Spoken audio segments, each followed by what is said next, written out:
बुद्ध और भीम को नमन करता हूँ। मोदी नगर में पहली बार आया हूँ, मुरादनगर में आपके नज़दीक तो कम से कम 10 बार आया हूँ। मोदी नगर के लोग कैसा सुनेंगे मुझे मालूम नहीं। लगभग 2000 किलोमीटर की यात्रा करके और 3 प्रोग्राम हरदोई, बाराबंकी और लखनऊ के समाप्त करके आज सुबह दिल्ली पहुंचा। बहुत साहब का आदेश था कि मैं आऊँ, तो गला उतना अच्छा नहीं है कि मैं आपको बहुत कुछ सुना सकूं, लेकिन एक कविता बहुत ताजी लिखी है। हमारे राजकुमार जी बैठे हैं, आवाज इंडिया टीवी चैनल के साथी मनोज अंदानी जी, आप एक बार हाथ हिला दो। ये भी आवाज इंडिया टीवी चैनल के साथी हैं पीछे से। मैं DVS कला साहब को जय भीम करता हूँ। हमारे अंकल बैठे हैं रविकरण जी और राखी रावण जी को विशेष साधुवाद के, वो बहुत क्रांतिकारी महिला है। तो एक कविता में कुछ एक मिसरे पढ़ने की कोशिश करूँगा, आप लोग कैसा सुनेंगे। मैं ज़्यादातर पूरे देश में और देश के बाहर युवाओं में सुना जाता हूँ, लेकिन ये कविता युवाओं को ध्यान में रख करके नहीं लिखी गई शेरा साहब। ये कविता उन लोगों को ध्यान में रख करके लिखी गई है जिन लोगों ने मिशन में बिजनेस शुरू कर दिया। जिन लोगों ने मिशन में बिजनेस शुरू कर दिया, आए तो थे मिशन का काम करने और लगे दौलत इकट्ठा करने। एक बार ताली बजाओ जरा, मुझे बताओ आप सबने किस कि भीम के इस मिशन से, पहली बार पढ़ रहा हूँ, आपकी तालियां मिलेंगी। और शेरा साहब बैठे हैं, साहब आपको समर्पित करता हूँ। आप अगर सही सुन करके बताएंगे तो मैं सोचूंगा कि आपने मेरी कॉपी सही जांची, इन्हीं को समर्पित करता हूँ कि भीम के इस मिशन से डर हम निकल जाएंगे। ये जितने बैठे हैं ना व्यापारी इस मिशन में, जो टांग खींचने पर लगे हैं राहुल नागपाल की, क्या इसको निकालो, 4 दिन का लड़का ऐसा बोलता है वैसा बोलता है। ये बिजनेसमैन है, मेरा राहुल नागपाल का दावा है, इनको नंगा करके छोड़ूंगा इस मिशन में। मैं कभी आ जाऊँ, मेरा कोई कुछ नहीं निकाल सकता, तब सकता हूँ। ये जो मिशन में दलाली चली है इसको बंद करना पड़ेगा कि भीम के इस मिशन से अगर हम निकल जाएंगे तो ये दलाल मिशन को अरे निगल जाएंगे। आपकी तालियां उतनी नहीं मिली जितनी मिलनी चाहिए। एक बार दोनों हाथ खड़े करके ताली बजाओ दलालों के नाम पर। बहुत अच्छा लगा मुझे, आवाज दिल्ली तक जानी चाहिए तालियों की। दिल्ली में बहुत सारे दलाल हैं, कुछ संसद भवन में बैठे हैं, कुछ राज्यसभा में बैठे हैं, कुछ विधानसभा में बैठे हैं, और कोई बिल्ला बेच रहा है, कोई किताब बेच रहा है, कोई कुछ बेच रहा है, सब दलाल है, एक ही श्रेणी में आते हैं। एक बार ताली बजाओ, फिर बताता हूँ आपको कि भीम के इस मिशन से अगर हम निकल जाएंगे तो ये दलाल मिशन को अरे निगल जाएंगे। और भीम के इस मिशन से अगर हम निकल जाएंगे। शेर पढ़ता हूँ उस गजल का कि पेच कर जो मिशन, शेरा साहब कि पेच कर जो मिशन दौलत कमाई गई। अगले मिसरे पर आपके हाथ खामोश नहीं रहने चाहिए कि पेच कर जो मिशन दौलत कमाई गई। जब मरेंगे तो क्या कफन में साथ ले जाएंगे।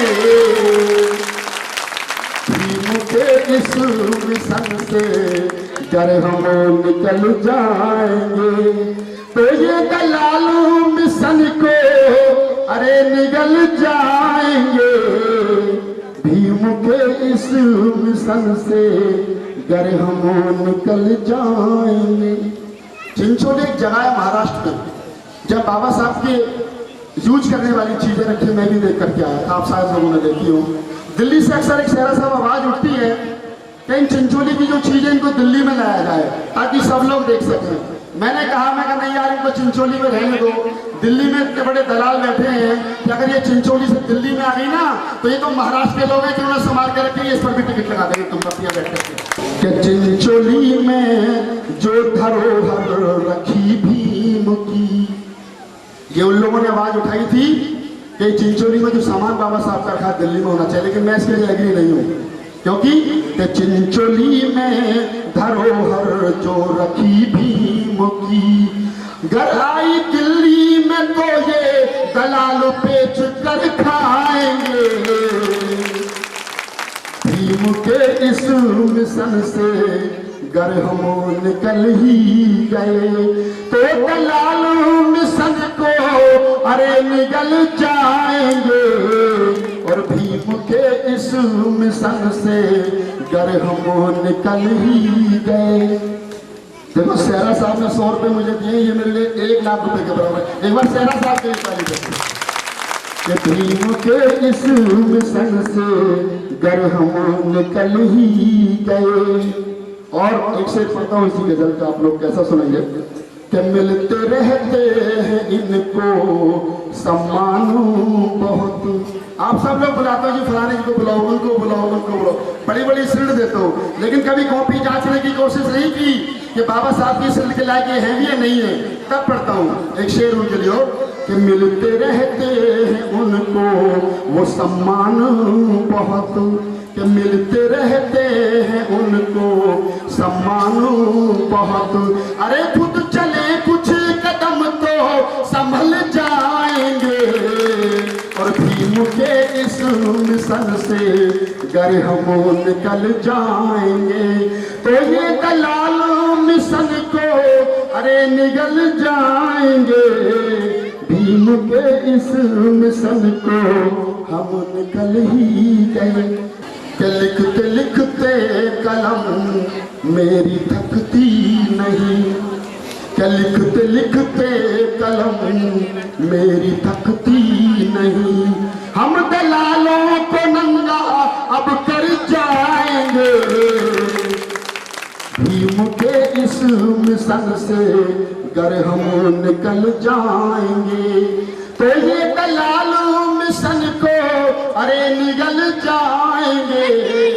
भीम के इस मिशन से गर हम निकल जाएंगे तो ये दलालों मिशन को अरे निगल जाएंगे।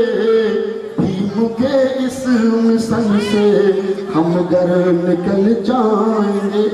कुछ लोग मिशन में ऐसे थे, मैं टीवीएस सहरा साहब का एग्जाम्पल देता हूँ आज इस मंच से। मैं सहरा साहब के घर एक बार गया, जीवन में एक ही बार उनके घर पे गया था, रहते वसुंधरा में। तो साहब का टूटा सा घर है, रिटायर्ड साइंटिस्ट हैं, बच्चे भी आईएएस है साहब, भाई हमारा रिटायर्ड साइंटिस्ट और बच्चा आईएएस, टूटे से घर में रह रहे हैं, जितनी पेंशन मिलती है सब मिशन में लगा देते हैं। एक ये कुछ ऐसे दलाल लोग हैं जो नंगे भूखे कल परसों तक फटे पजामे में घूमते थे, आज 4-4 मकान और 6-6 गाड़ियों में घूम रहे हैं। पैसा आया कहाँ से, सोचो जरा। ऐसे से सावधान हो। बना तो 2 एक शेर और पढ़ता हूँ कि मकान दर मकान इनके बनते गए, कि मकान दर मकान जिनके बनते गए। बाद बापू के बच्चे, जब इनका बाप मर जाएगा ना, जिन्होंने 4-4, 5-5 कोठियां बना रखी और गाड़ियां खरीद रखी है, रोज नहीं खरीदते हैं, उनके लिए कहता हूं कि मकान दर मकान जिनके बनते गए और बाद बापू के बच्चे सब बेच खाएंगे। कि बाद बापू के बच्चे सब बेच खाएंगे। भीम के इस मिशन से गर हम निकल जाएंगे तो ये दलाल मिशन को अरे निगल जाएंगे। भीम के इस मिशन से गर हम निकल जाएंगे। आखिरी शेर पढ़ता हूँ इस गजल का, आपकी नजर करता हूँ, देखना मुरादनगर और मोदी नगर वालों कि मेरी खुददारी मुझ पर ये एहसान कर। शेरा साहब, हो सकता है कि जब ये मरे तो इनको चंदन में फूका जाए, जब ये मरे दलाल तो इनको चंदन में फूका जाएगा।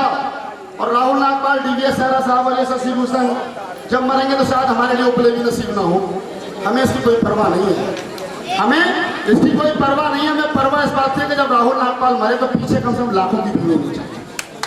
ये खुददारी है राहुल नागपाल की, और कभी के अंदर खुददारी जिंदा होनी चाहिए। आखिरी शेर पढ़ता हूँ इस गजल का कि मेरी खुददारी मुझ पर ये एहसान कर, मेरी खुददारी मुझ पर ये एहसान कर। जब मरूं पीछे लाखों अरे बिलख जाएंगे। भीम के इस मिशन से गर हम निकल जाएंगे तो ये दलाल मिशन को निकल जाएंगे, भीम के इस मिशन से डर हम निकल जाएंगे। ये हमको सिर्फ इसलिए परेशान करते हैं कि राहुल नागपाल शशि भूषण इस मिशन को छोड़ करके चला जाए तो हम अपनी मनमानी कर लें।